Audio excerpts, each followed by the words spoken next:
L'école pour mauvaise conduite. Le whisky me descend dans l'estomac comme un feu sacré. La seule chose à faire, c'est de tout dire à Blanche, comme ça, simplement. Je n'ai qu'à composer le numéro et dire...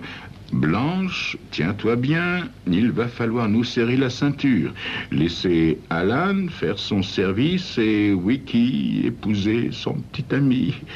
Nous n'avons plus les moyens de leur payer des études. Blanche, je viens de me faire licencier. C'est ça. C'est la seule chose à faire. Faut que je dise ça comme ça. Je repose mon verre et regarde autour de moi en quête d'un téléphone. Je repère une cabine sur le trottoir d'en face et je fonce, laissant ma serviette sur le tabouret. Le barman me rappelle à l'ordre. Cet imbécile croit que je vais partir sans payer. Alors je commande un autre whisky de mon ton de cadre le plus autoritaire. Pour après mon coup de téléphone. Même cette perspective ne suffit pas à me remonter le moral. Croyez-moi, quand on discute avec Blanche, on a sacrément besoin d'avoir le moral. J'ai oublié jusqu'à mon numéro. Je finis par m'en souvenir et je le compose sur le cadran. Blanche me répond gaillardement, comme à son habitude.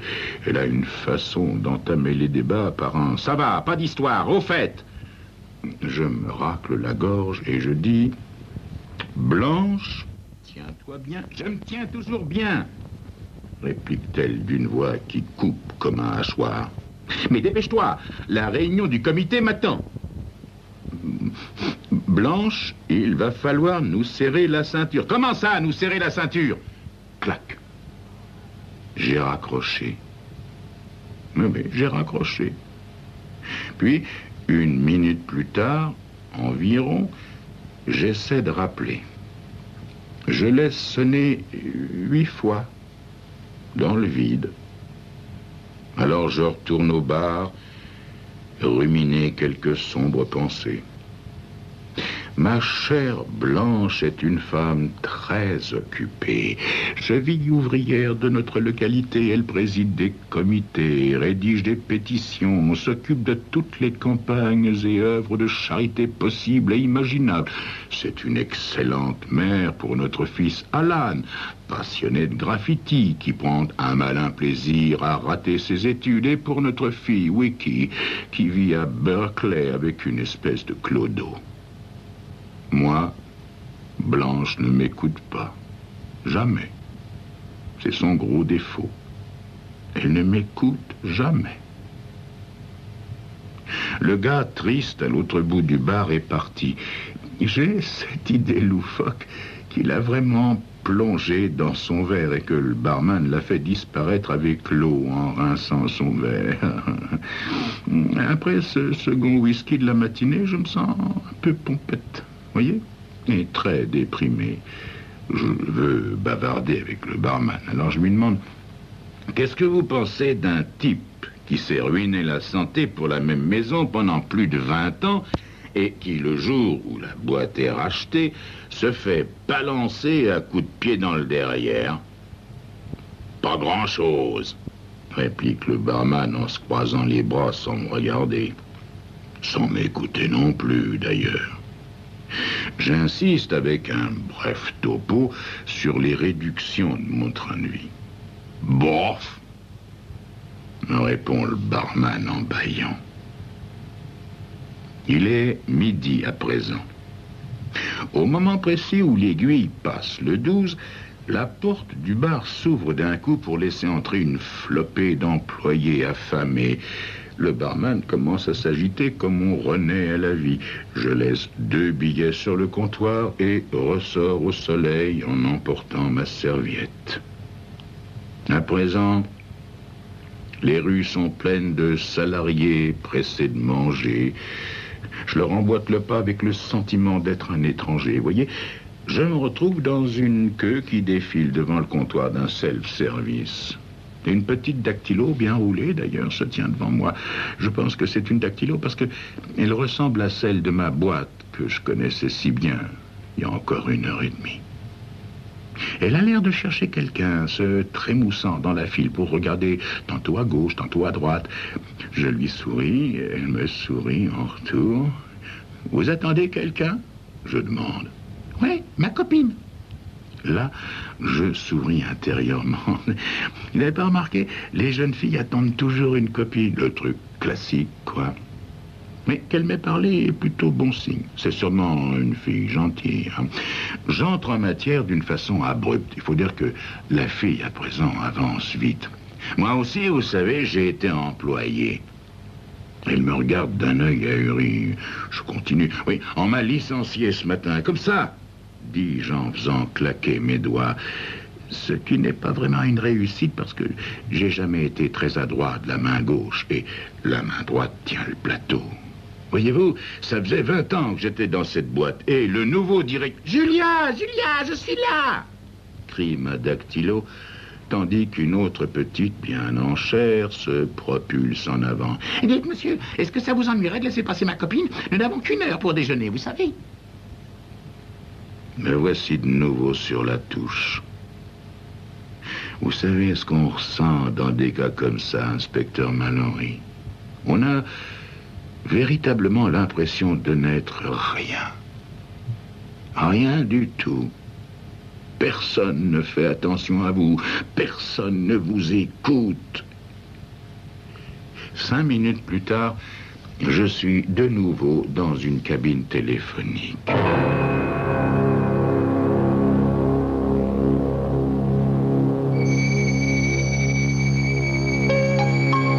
Blanche, ma femme, est peut-être rentrée de son comité ou de son œuvre de charité. Vais-je enfin avoir le courage de lui dire que j'ai été licencié? Va-t-elle enfin m'écouter? C'est ce que vous saurez dans quelques instants.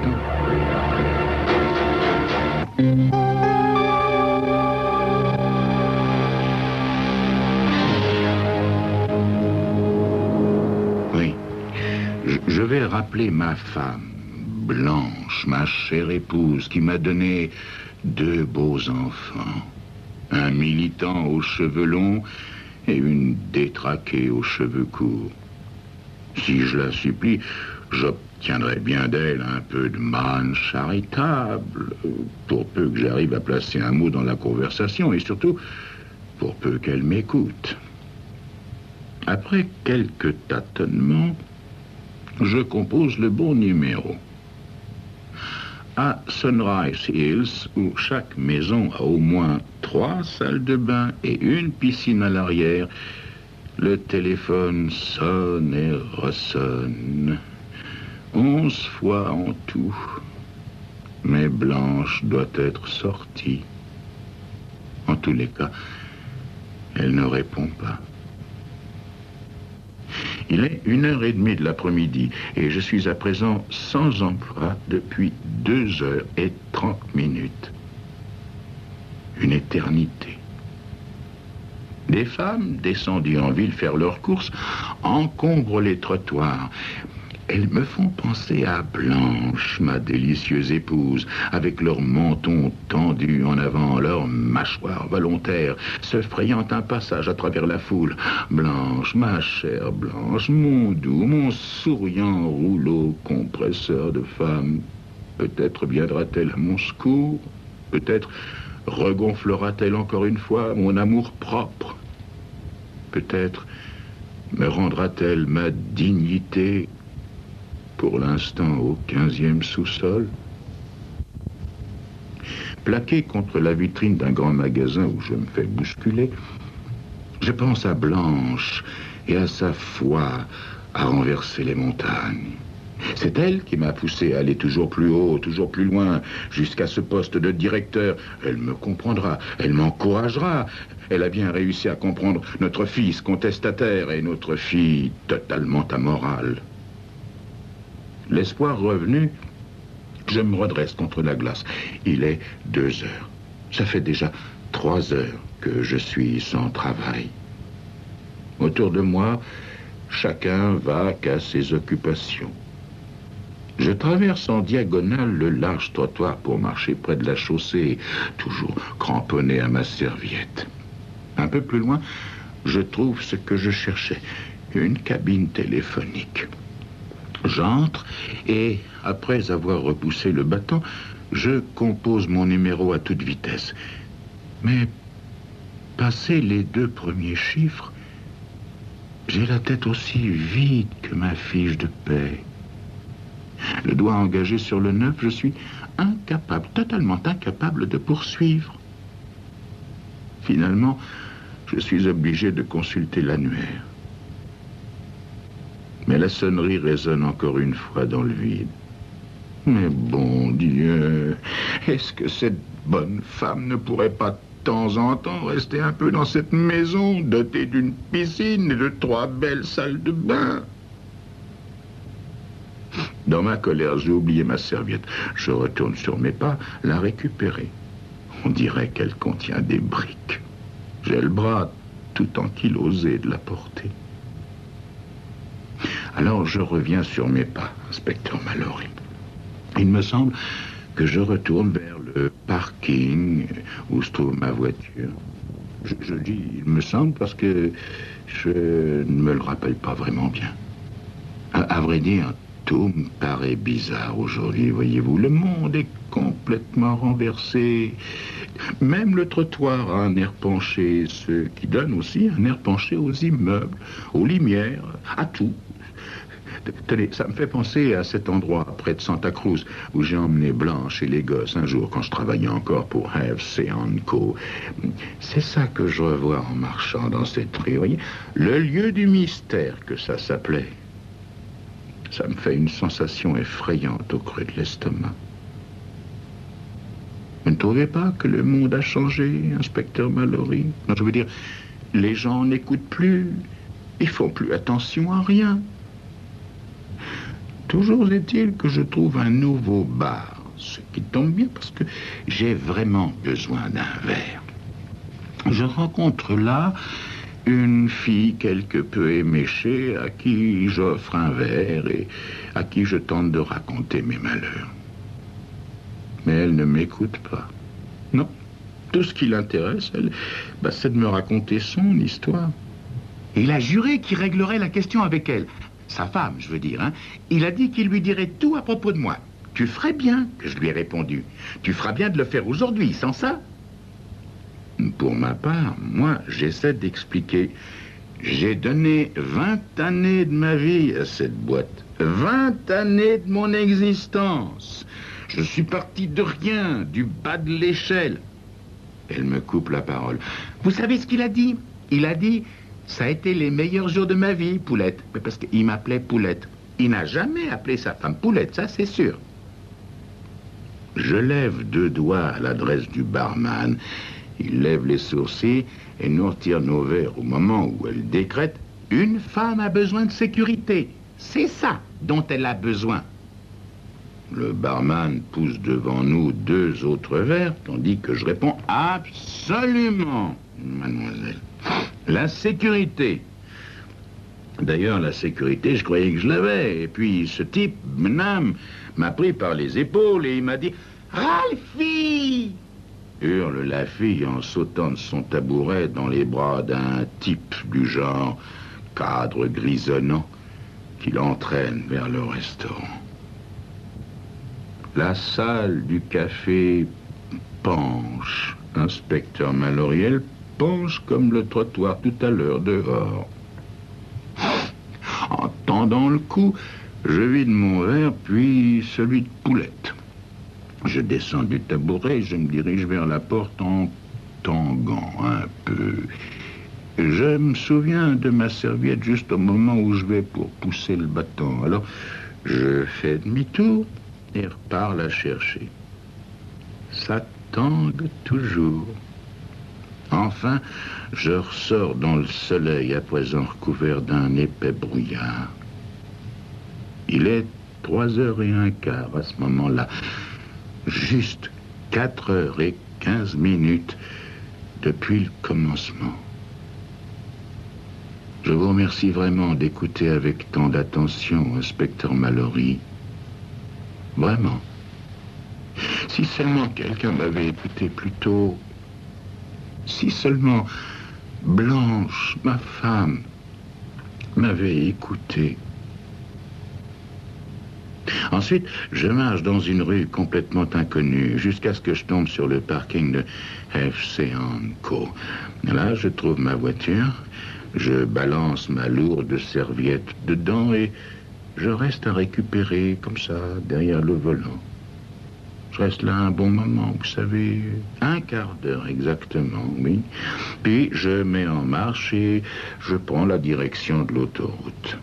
Je suis la route entre les lampadaires avec leurs piliers de briques pour entrer dans le garage à 2 places où je me gare à côté d'un espace vide, pensant que Blanche est toujours sortie, en train de faire je ne sais quoi avec je ne sais qui.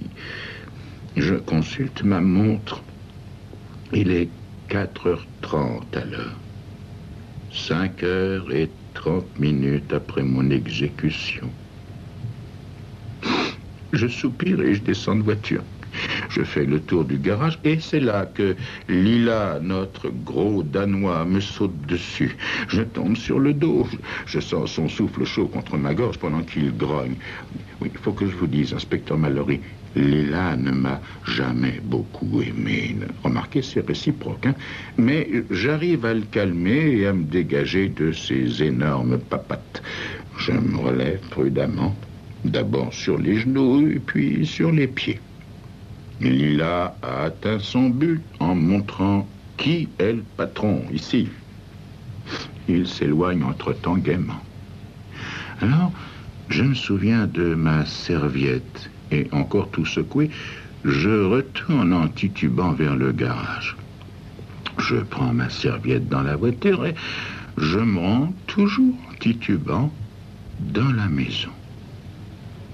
Elle est grande, fraîche et accueillante, notre maison, sauf qu'il n'y a personne pour m'accueillir.